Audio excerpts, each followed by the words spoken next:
Hello my dear students, আজকে আমরা West Bengal council of higher education class 11-এর ম্যাকবেথ পড়ব।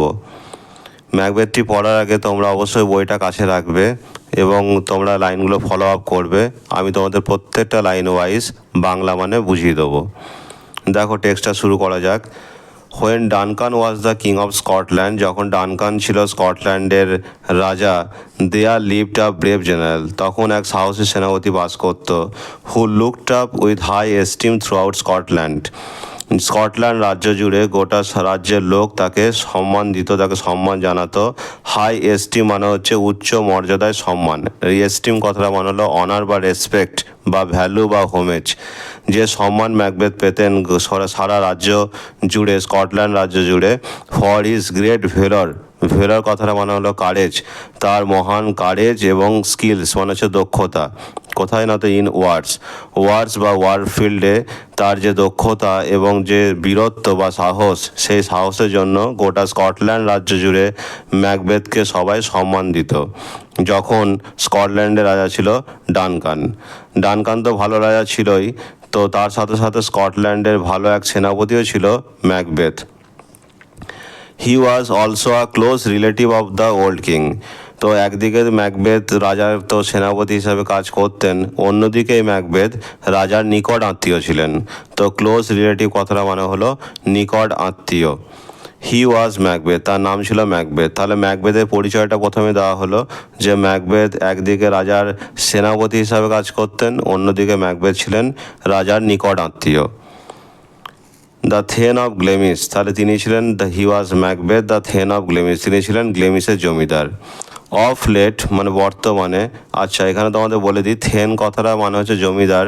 স্কটল্যান্ডে এই রীতি রয়েছে যে স্কটল্যান্ডের রাজারা কোনো সেনাপতিকে খুশি হয়ে তারা জমি দান করতেন। তো জমি যারা পেতেন তাদেরকে বলা হতো থেন। থেন কথাটা মানে হলো জমিদার। তো এই ম্যাকবেথ অন্যদিক থেকে আবার গ্লেমিসের জমিদারও ছিলেন। তারপর দেখো, অফ লেট মানে হচ্ছে বর্তমানে। অফ লেট মানে at present. He was defeated, তাই তিনি পরাজিত করেছিলেন বা পরাস্ত করেছিলেন। আর রিবেল আর্মি মানে এক বিদ্রোহী সৈন্যদলকে ম্যাকবেথ পরাস্ত বা পরাজিত করেছিলেন। অ্যাসিস্টেড বাই মানে যে বিদ্রোহী সৈন্যদলকে সাহায্য করেছিল, the troops of Norway. Norway সৈন্যবাহিনী যে সৈন্যদলকে সাহায্য করেছিল তাদেরকে ম্যাকবেথ একটা ব্যাপক নাম্বারে বা ব্যাপক সংখ্যায় তাদেরকে পরাজিত করেছিলেন। এমনিতে তাদের তো রিবেল আর্মি তো সৈন্যদল ছিলই, উপরন্তু আবার নরওয়ে সৈন্যদলও তাদেরকে আবার সাহায্য করেছিল। তাহলে একটা ডবল ফোর্স তাদের ছিল, তাই বলা হচ্ছে ইন গ্রেট নাম্বারস। তারা সৈন্যবাহিনী বিপুল সংখ্যায় থাকলেও তো ম্যাকবেথ তাদেরকে পরাস্ত করেছিলেন। তারপরে আমরা সেকেন্ড প্যারাতে চলে যাব। দেখো, দ্য টু স্কটিশ জেনারেলস, এই দুজন স্কটিশ জেনারেলস মানে যে সেনাপতি, Macbeth and Banquo, were returning from the great battle. এই মহান যুদ্ধ করে তারা ফিরছিলেন। গ্রেট ব্যাটেল একটা বড় যুদ্ধ, যেহেতু ওই রিবেল আর্মি মানে বিদ্রোহী আর্মি, তার সাথে আবার নরওয়ে সৈন্যবাহিনীও তাদের সাথে যোগ দিয়েছিল। তার সংখ্যায় বিপুল পরিমাণে ছিল। সেই বিপুল পরিমাণে সৈন্য থাকা সত্ত্বেও ম্যাকবেথ এবং ব্যানকো তাদের রণকৌশলে তাদেরকে পরাজিত করেছিল। সেই দুইজন সেনাপতি তারা যুদ্ধ করে যুদ্ধের শেষে তারা ফিরছিল সেই যুদ্ধক্ষেত্র থেকে। Were returning from the great battle, সে মহান যুদ্ধ করে তারা বাড়ি ফিরছিল। There was thunder and lightning. যখন ম্যাকবেথ এবং ব্যানকো যখন বাড়ি ফিরছিলেন তখন ওয়েদার কন্ডিশনটা খুব খারাপ ছিল। তখন কি হচ্ছিল? থান্ডার মানে মেঘের গর্জন হচ্ছিল, অ্যান্ড লাইটেনিং মানে বিদ্যুৎ চমকাচ্ছিল। তখন বিদ্যুৎ চমকাচ্ছিল এবং মেঘের গর্জন হচ্ছিল।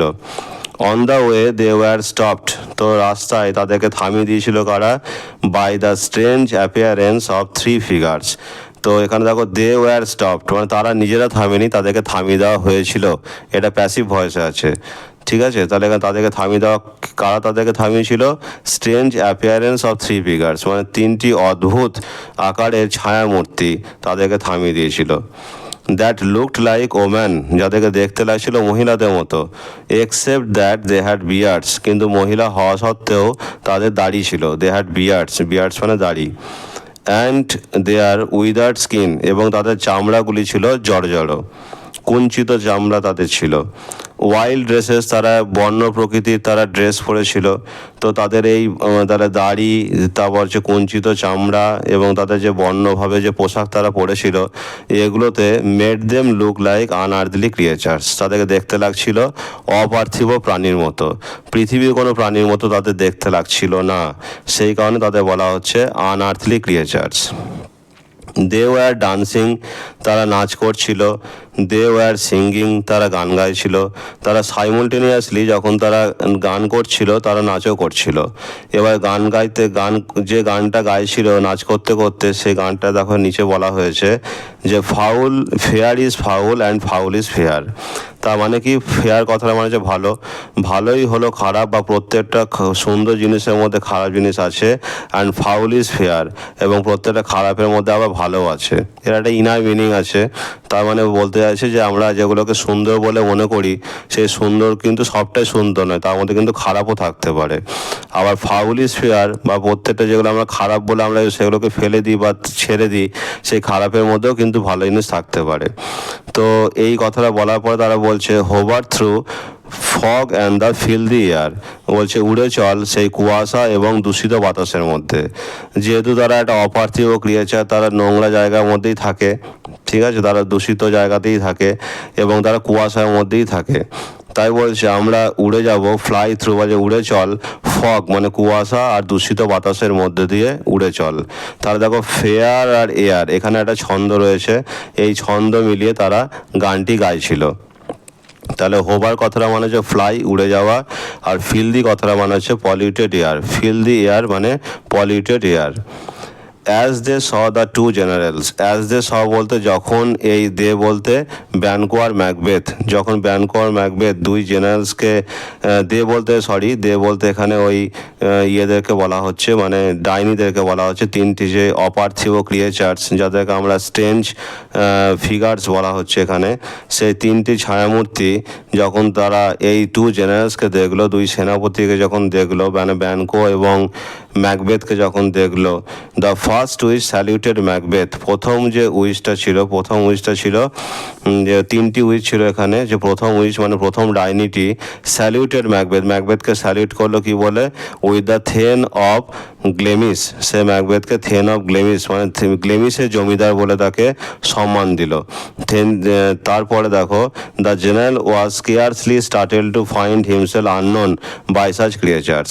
তো যখন ম্যাকবেথকে যখন সম্মান দিল, বা ম্যাকবেথকে যখন এখানে স্যালিউটেড কথাটা মানে হচ্ছে গ্রিট করা, ম্যাকবেথকে যখন সম্ভাষণ করলো থেন অফ গ্লেমিস বলে, প্রথম ডাইনিটি যখন ম্যাকবেথকে থেন অফ গ্লেমিস বলে সম্মান দিল বা সম্মানে ভূষিত করলো, তখন জেনারেল বলতে ম্যাকবেথ তখন কিন্তু খুব একটা মানে চমকে যাননি। তাই এখানে স্কেয়ারসলি কথাটা মানে হচ্ছে কদাচিৎ না, তাই বলছে the general was scarcely startled, general কিন্তু কদাচিৎ চমকে যাননি, to find himself known by such creatures, যে এরকম ধরনের প্রাণীরা যে তাকে চেনে, তাদের দ্বারা কিন্তু তিনি কোনোভাবেই কিন্তু চমকে যাননি। দ্য সেকেন্ড উইচ মানে দ্বিতীয় ডাইনি অ্যাড্রেসড হিম, মানে দ্বিতীয় ডাইনিটা ম্যাকবেথকে অ্যাড্রেসড করেছিল, ম্যাকবেথকে মানে সেই সম্মান দিয়েছিল কি বলে না, তো থেন অফ কাউডার মানে কাউডারের জমিদার। তাহলে দ্বিতীয় ডাইনিটি ম্যাকবেথকে অ্যাড্রেসড করেছিল, ম্যাকবেথকে সম্ভাষণ করেছিল থেন অফ কাউডার মানে কাউডারের জমিদার বলে। To which he had no pretension, এই থেন অফ কাউডার বলাতেও ম্যাকবেথ কিন্তু তার প্রতি কোনো রকম প্রিটেনশন দেখাননি। প্রিটেনশন কথাটা মানে হচ্ছে ক্লেম বা অ্যাসপিরেশন। ম্যাকবেথ সেই থেন অফ কাউডারের প্রতি কোনো রকম কোনো দাবি দাওয়াও করেননি, বা তার কোনো রকম কোনো আকাঙ্ক্ষাও ছিল না থেন অফ কাউডার হওয়ার প্রতি, ঠিক আছে। থেন অফ কাউডারের প্রতি তার কোনো লোভ লালসা বা তার কোনো উচ্চ আকাঙ্ক্ষা ছিল না, তাই তিনি সেটা নিয়ে কোনো আগে দাবি দাওয়াও করেননি। তাই ম্যাকবেথকে খুব একটা মানে অস্থির হতে দেখা গেল না। তারপরে দেখো and the third witch told him, মানে থার্ড উইচ তাকে বললো, তৃতীয় ডাইনি কি বললো, you will be the king of Scotland, তুমি হবে স্কটল্যান্ডের রাজা, হেয়ার আফটার মানে এরপর তুমি স্কটল্যান্ডের রাজা হবে। তো তৃতীয় ডাইনি যে কথাটা বললো, এটা ম্যাকবেথকে চমকে দিয়েছিল।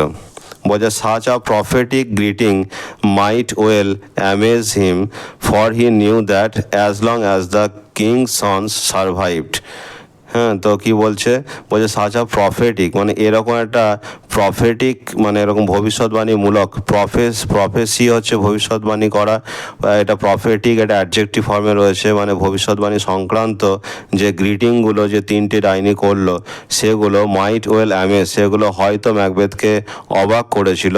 ফর হি নিউ, কারণ সে জানতো যে that as long as the king সন সারভাইভড, মানে যতদিন রাজার ছেলে যতদিন বেঁচে থাকবে ততদিন হি কুড স্কিয়ার্সলি হোপ, ততদিন তিনি কিন্তু আশা করতে পারেন না। তাই স্কিয়ার্সলি মানে হচ্ছে কদাচিৎ না, তিনি প্রায় আশা করতে পারেন না টু সাকসিড দ্য থ্রোন, মানে সেই রাজ সিংহাসনে বসবেন, রাজার সিংহাসনে বসবেন, এটা কিন্তু তিনি আশা করতে পারছেন না, যেহেতু রাজার ছেলেরা এখন জীবিত। তারপরে দেখো বাই দিস টাইম, এই সময়ের মধ্যে ব্যানকো ওয়াজ কিউরিয়াস টু নো, এই সময়ের মধ্যে ব্যানকো কিউরিয়াস হলো, কিউরিয়াস মানে হচ্ছে কৌতূহলী হয়ে উঠলো, কারণ ব্যানকো তার ইয়ের পাশেই রয়েছে, ম্যাকবেথের পাশেই রয়েছে, কিন্তু ব্যানকো দেখছে যা বলছে ডাইনিগুলো সব কিন্তু ম্যাকবেথকে নিয়ে বলছে, ব্যানকোকে নিয়ে তারা কিছু বলছে না। তাই এই সময়ের মধ্যে ব্যানকো কিন্তু একটু কৌতূহলী হয়ে উঠলো যে তাকে নিয়ে কিছু বলা হচ্ছে না বলে। কি বলছে, Banquo was curious to know the reason, মানে সেই কারণটা জানতে চাইলো, why the witches had little to say about him, তার সম্বন্ধে কেন অল্প কথা বলছে বা কথা কোনো কিছু বলছেই না, এই ব্যাপারে তিনি কিন্তু কৌতূহলী হয়ে উঠলেন। হোয়ার অ্যাজ, যে ক্ষেত্রে দে কিন্ডেলড হোপ, যে ক্ষেত্রে তারা আশার আলো জাগিয়েছিল, in the heart of his dearest friend, যে ক্ষেত্রে তারা তার প্রিয় বন্ধু ম্যাকবেথের মনের মধ্যে তারা অনেক আশার আলো জাগিয়েছিল, সেক্ষেত্রে তারা তাকে নিয়ে, মানে ব্যানকোকে নিয়ে কিছু বলছে না, এটাতে কিন্তু ব্যানকো খুব কৌতূহলী হয়েছিল। তাহলে এখানে কিন্ডেলড হোপ মানে হচ্ছে আশা আলো জাগানো।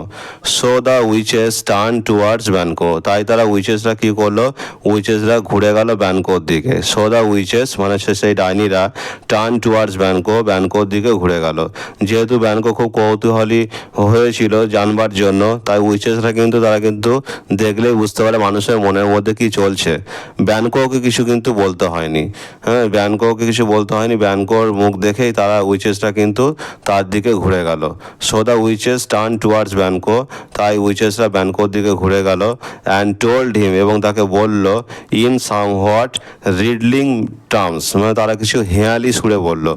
রিডলিং কথাটা মানে হচ্ছে হেঁয়ালি, তারা ধাঁধার মতো করে হেঁয়ালি সুরে কিছু বলল, ডিরেক্টলি কিছু বলল না, তারা ধাঁধার ছলে কি বলল, to be lesser than Macbeth, মানে ম্যাকবেথের থেকে সে কিন্তু তার হয়তো টাইটেল, নাম, যশ, খ্যাতি এগুলো হয়তো কম পেতে পারে, কিন্তু গ্রেটার, কিন্তু সে কিন্তু পরবর্তী জীবনে সে কিন্তু ভালো থাকবে, সে কিন্তু পরবর্তী জীবনে মহান হবে। নট সো হ্যাপি, সে হয়তো খুব বেশি সুখী হবে না, বাট মাচ হ্যাপিয়ার, কিন্তু যেটুকু খুশি হবে ম্যাকবেথের তুলনায় কিন্তু সে অনেক বেশি খুশি হবে পরবর্তী জীবনে। তারপর দেখো দে প্রফেসিয়েট দ্যাট, তারা এটা ভবিষ্যৎবাণী করলো যে, দে প্রফেসিয়েট, দেখো একটা প্রফেটিক ছিল, প্রফেটিকটা অ্যাডজেক্টিভ আর প্রফেসিয়েটটা হচ্ছে ভার্ব। তারা বলতে সেই তিনটি ডাইনি এটাও ভবিষ্যৎবাণী করলো যে, all the Banquo would never reign, যদিও ব্যানকো কখনো রাজত্ব করবে না বা রাজ্য শাসন করবে না, রেন কথাটি মানে হলো রাজ্য শাসন করা। সেই তিনটি ডাইনি আরও বলল যে ব্যানকো যদিও কখনো রাজ্য শাসন করবে না, as the king of Scotland, স্কটল্যান্ডের রাজা হিসাবে ম্যাকবেথের মতো স্কটল্যান্ডের রাজা হিসাবে সে হয়তো কখনো রাজা হতে পারবে না বা স্কটল্যান্ডের রাজা হিসাবে সে রাজ্য শাসন করবে না, তবুও ইয়েট হিজ সাকসেসার্স, মানে তার উত্তরাধিকারীগণ, উড বি দ্য কিংস, তার উত্তরাধিকারীগণরা কিন্তু রাজা হবেন। অ্যান্ড দেন তারপরে দে টার্ন ইন্টু থিন এয়ার, তারপরে সেই তিনটি ডাইনি তারা পরিণত হলো কিসে, একটা হালকা বাতাসে তারা পরিণত হলো। অ্যান্ড ভ্যানিস্ট, এবং তারা সেখান থেকে অদৃশ্য হয়ে গেল। ভ্যানিস্ট বলতে ডিসঅ্যাপিয়ার্ড, তারা থিন এয়ারে কনভার্ট হলো, টার্ন ইন্টু বলতে কনভার্ট হওয়া, তাদের অবস্থার পরিবর্তন ঘটলো হালকা বাতাসে, এবং তারা সেখান থেকে ডিসঅ্যাপিয়ার্ড হয়ে গেল, ভ্যানিস্ট হয়ে গেল। বাই হুইচ, এই তাদের ভ্যানিশ হয়ে যাওয়া দেখে, by which the generals realized, তাদের এইভাবে ভ্যানিশ হয়ে যাওয়া দেখে দুই সেনাপতি বুঝতে পারলো, তাই বলা হচ্ছে by which the generals realized, তারা উপলব্ধি করলো বা আন্ডারস্টুড, বুঝতে পারলো যে the weird sisters to be witches, এই যে তিনটি অদ্ভুত প্রকৃতির যে তিনটি মানে ছায়ামূর্তি, তারা নিশ্চয়ই উইচেস হবে, উইচেস মানে ডাইনি।